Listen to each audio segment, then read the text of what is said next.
kakawash mo lang. Salbahe talaga yung panahon, no? Ano ba naman yan? Handa lang na lang natin umalis. Ulan pa. Eh di wow, medyo madilim. Natatakot ako dito sa mount na to. Hindi kaya mahuhulog. Ayan na ho ang ulan. Napakasalbahe ng panahon talaga. Nakakakaba talaga tong mount na to sa harap ko. Sana ganito lang naman yung ulan. Tapos pagdating sa labas, hindi na masyado, no? May meeting lang kami ulit ni Bossing. And gusto niyang itry itong 450 SR natin. Kasi balak niyang bumili ng big bike. Nainggit. Sports bike agad gusto niya. Yung Honda na 650 R ba tawag doon? Nakalimutan ko. Ang dami kasing letra eh. Pero may e-clutch. Gusto niya may e-clutch. Gas and go na lang daw. Tinatamad mag-clutch. Well, di ko masisisi. Pero nakakainip ata yun.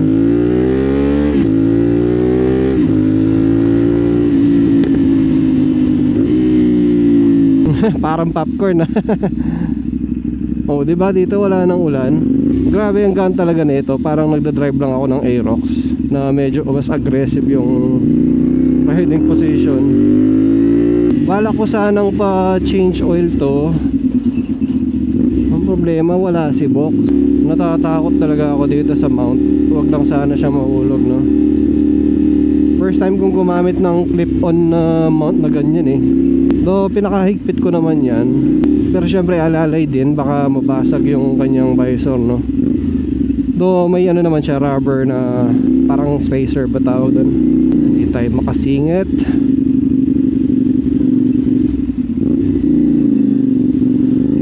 Ito na.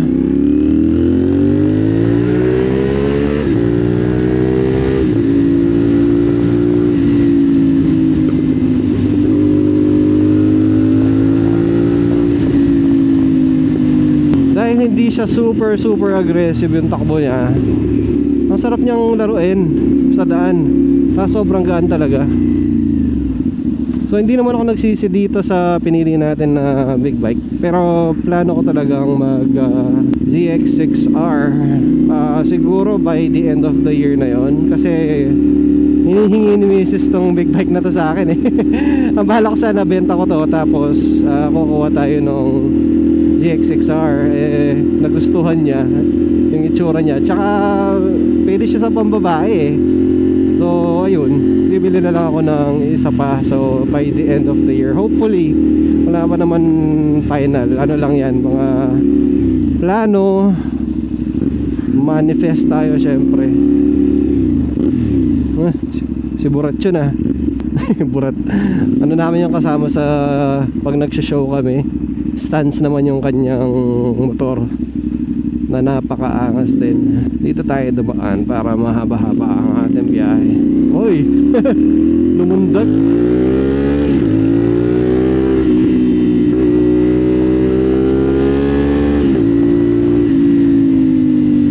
Diba? Ang sarap niyang gamitin kasi ang gaan. Ang dali niyang isingit. Liko-liko.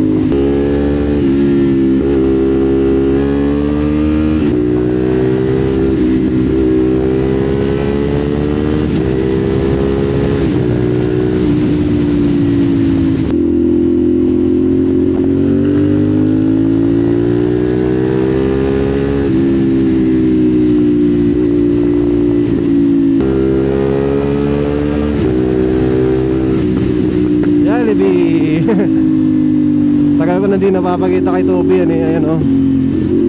May lagusan ditong papunta Pampang. So doon ako dadaan papunta sa na kay Bossing. Ano yun, nagtitiktok sila oh. Checkpoint. May checkpoint pa rin hanggang ngayon. Nag-start siya nung ano eh, election.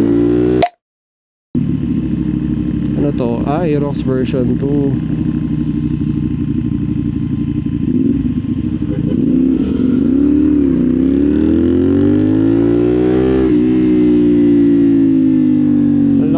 Garden talaga na to, no? Oh. Dito sa part na to hindi pa ako pumasyal eh, or nakapunta. Ayun yung bumaba tapos tumingin-tingin. Kim Small Home. Pasyal nga kami dito minsan. Para siyang Korean, no? Tapos dito, ayan, grabe naman yung pabagsak nyo. So dahan-dahan dito, baka tumilapon kayo.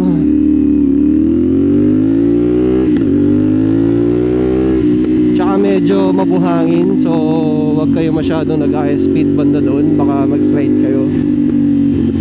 Kahit na may traction control pa yung mga motor nyo, syempre mas magandang maingat na.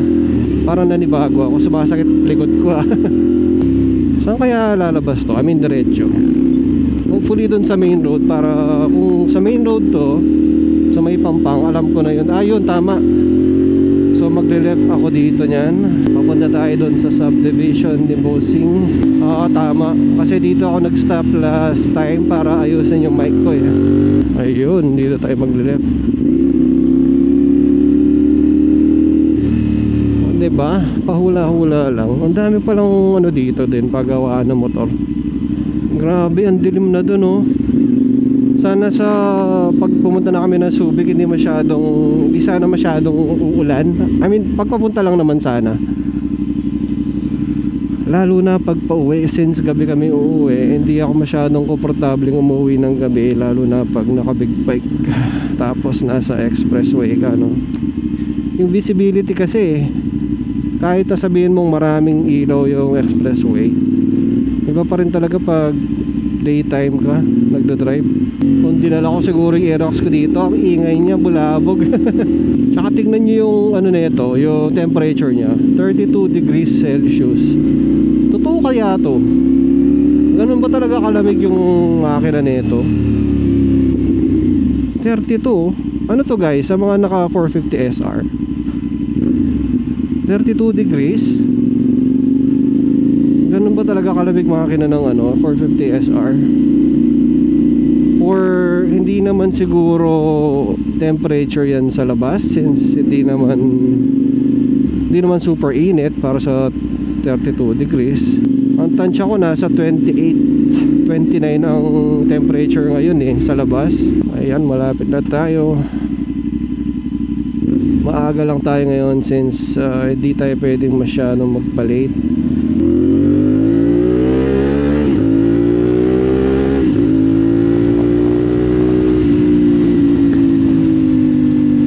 Diba, relax driving lang siya. May i-stop na naman tayo dito since wala tayo sticker. Ay, saan na yung ano nito?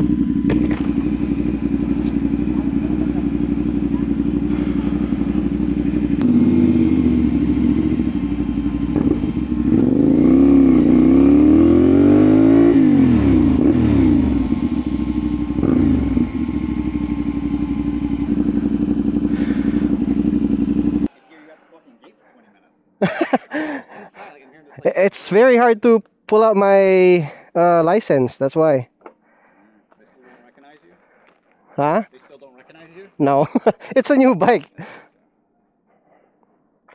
Yeah, try it out. I was checking the weight on the this one compared to the CBR 650R. It's only like 70 pounds difference. This one's lighter, right? Yeah. Yeah, I mean, at least you can try the weight. See? Really light. This is an add-on, no? That you I did, yeah. That's an add-on. So I just installed that, I think, last week. what does it do? Is it a lock? You know the Del Wobble? So that's the thing. That's what you were telling me about. Yeah. So you adjust this. Stock with it, no? No, doesn't come with that. So it's soft right now since it's for city driving. Look, if I increase it, try to move this.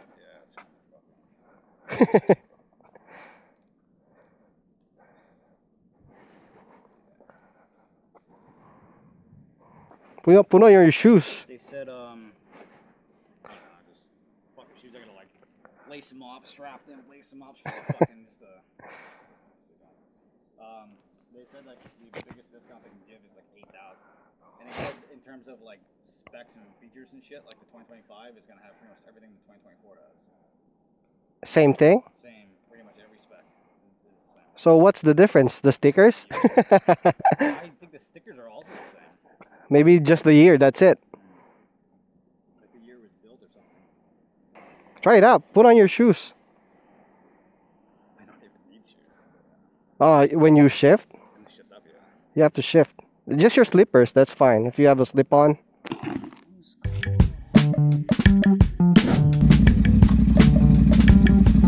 Careful.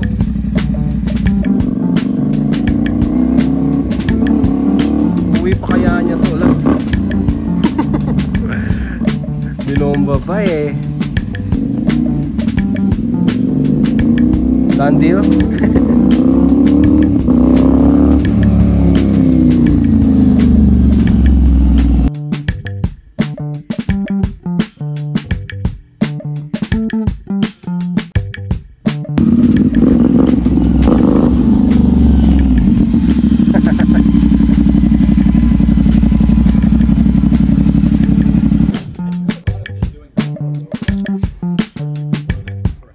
GoPro's not very good when it's nighttime. Yeah, it sucks. Not this one, this one. There's a new one that came out, X5. No. Insta360. It has the protector before, but it makes the video look like grainy or distorted, so I removed it. You buy another one of those for here. I might. Yeah, I might. Because this one you have to reframe. Right, yeah. I bought that, I was like, oh, it's cool because you can like warp it. Like, Yeah. cool thing for them. Alright, boss. Bye-bye. I'll drive there. Thank you. Thank you, boss.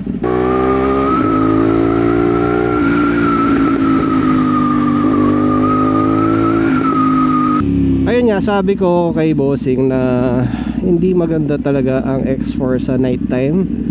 Though papakita ko naman kung ano yung itsura niya pag nighttime.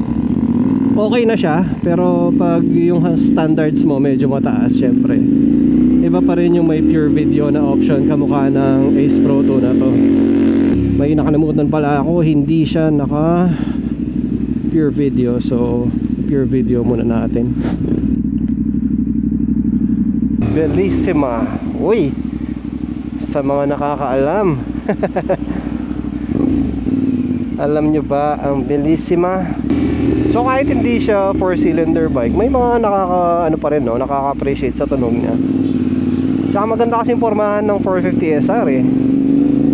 Alam nyo yung nung bata ako, ang tawag sa mga motor na to Interceptor eh. Hindi ko alam bakit. May classification ba pag ang tawag mo sa motor ay Interceptor? May ano ba siya? May certain look ba ang motor? Or is it just used as a general term pag parang sports bike sila? Bakit kaya Interceptor nga? Sa mga nakakaalam guys sa matatagal na nagbibig bike, bakit nga ba Interceptor ang tawag? Parang di na ako dadaan ng Clark ah. Magpa-friendship na lang siguro muna ako.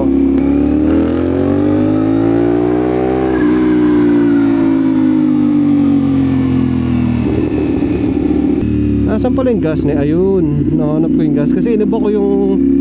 Grabe. Paano na pala to? Wala na pala siyang gas. So nandun pala sa lower right. So since iniba ko yung panel natin, yung style niya, kailangan ko na pala siyang pagas.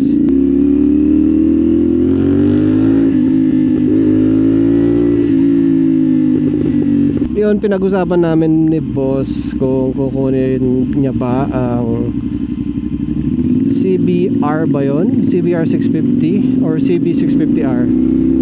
Nalilito ako sa mga letra na yun kung sino yung mauuna eh. Basta sports bike siya na 650 sa Honda, tapos may e-clutch. Parang sports bike version nung ano, yung Neo Retro na 650. So dito guys, kung mapapansin nyo, ang pag-shift ko is iba-iba. Minsan gagamit akong clutch, minsan ano lang ako, yung sleeper clutch, yung clutchless shifting. Depende eh. Hindi ko rin masabi, parang automatic na lang din sa akin kung ano may gagawin ko. Pero definitely pag pababa, rep matching siya lagi. Pero pag segunda pa primera ako, usually hindi na ako nagre-rev match eh. Kasi mag-i-stop na ako nun eh. Ganun yung way of driving ko ah. Checkpoint na naman oh.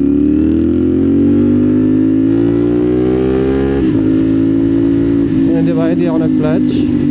Yung power niya talaga sa gitna, oh. Ang dami pa niya, oh. Oh, di ba? Jerky. Rev match. Sarap pakinggan, di ba? Ayan, sinasabi ko, pag pa first gear ako, hindi na ako nagre-rev match eh. Usually kasi full stop na talaga siya or malapit na sa full stop. Ang sarap talaga siguro ng quick shifter dito, no? Pinag-iisipan ko kung lalagyan ko eh. Ang inaalala ko lang naman kasi kung magpapalagay ako ng quick shifter, sino maglalagay? Wala naman akong kakilala dito sa Angeles. Pero magtatanong-tanong ako. Yung in-inquiran ko kasi ng change oil kanina, baka marunong sila since mga mekaniko naman talaga sila. Magtanong ako. Alam ko install lang naman yun eh. Wala ka namang gagawin sa ECU ng motor. Install na. So in 2 days magsusubik na tayo sa ibang bago tayo content na medyo malayo-layo na naman ang pupuntahan. Na syempre naka big bike tayo.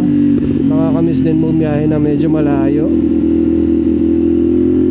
So siguro makukuha natin yon ng 30 minutes mga ganon dito sa bike na to. Sa Z1 kasi 20 minutes ang kuha namin sa Subic eh. Pero huwag nyo gayahin yun guys ha.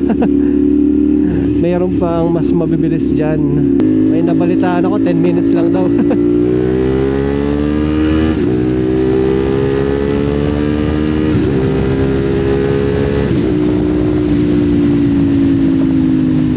Parang ang bilis natin no, pero 125 lang yun.